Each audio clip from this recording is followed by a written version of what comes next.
안녕하세요, 김일방입니다. 오늘은 무화과나무를 지켜라 하는 내용으로 깨달음을 나누겠습니다.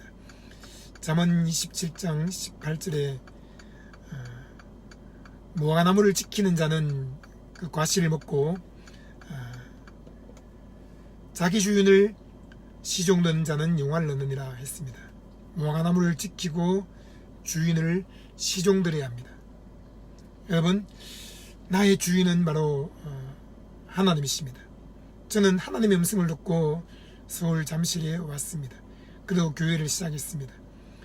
수많은 환난과 시련, 역경이 있습니다. 문제들이 있습니다. 그때 주님께서 제게 하신 말씀이 있습니다.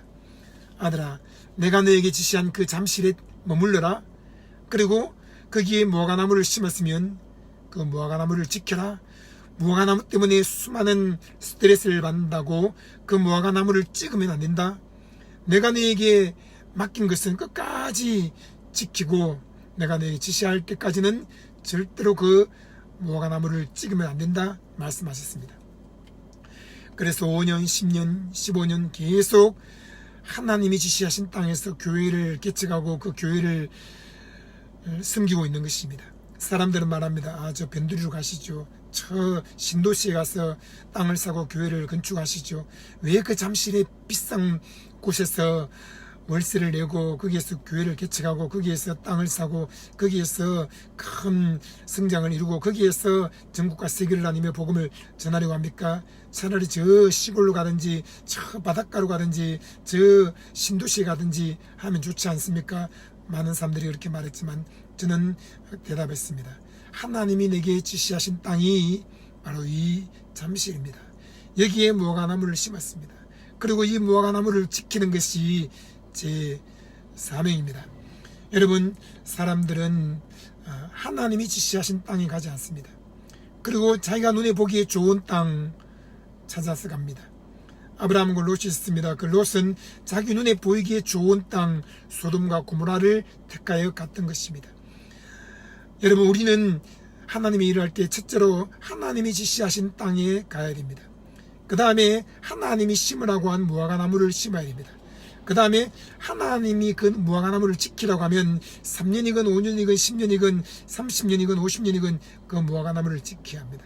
그 다음에 그 무화과나무가 뿌리를 내리고 점점 자랍니다. 꽃이 피고 열매를 맺게 됩니다. 여러분, 그 열매를 맺는 것이 곧 무화과나무에게 영화인 것입니다. 영화는 무엇입니까? 아름답고 빛나고 존귀하다라는 뜻인데, 나무는 뿌리가 아닙니다. 줄기도 아닙니다. 꽃도 아닙니다. 꽃은 피었다 지고 시들고 합니다. 그런데 마지막에는 열매를 거두는 것입니다. 열매를 거둘 때까지 충분히 오래 기다려야 하는 것입니다.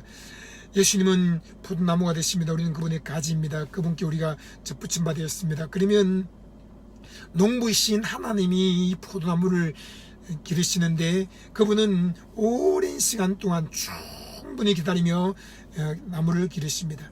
여러분, 성경에 나온 인물 중에 가장 오래 참은 사람이 욥입니다.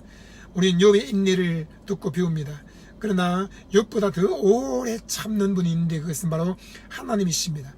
하나님의 자비하심, 하나님의 오래 참으심, 하나님의 인내를 우리는 배워야 됩니다.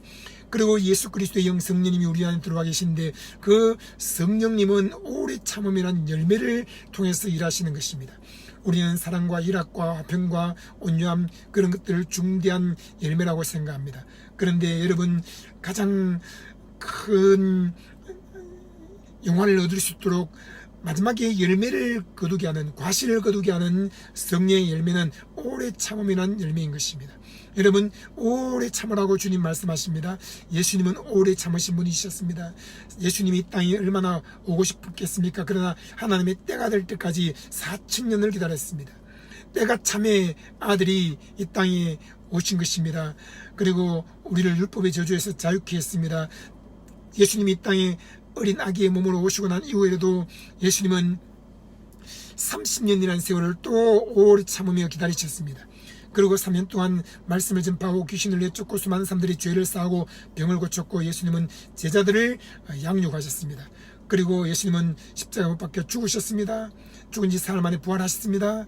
그리고 또 예수님은 오래 참고 오래 참아서 제 아들을 통해서 주술을 하시는 것입니다.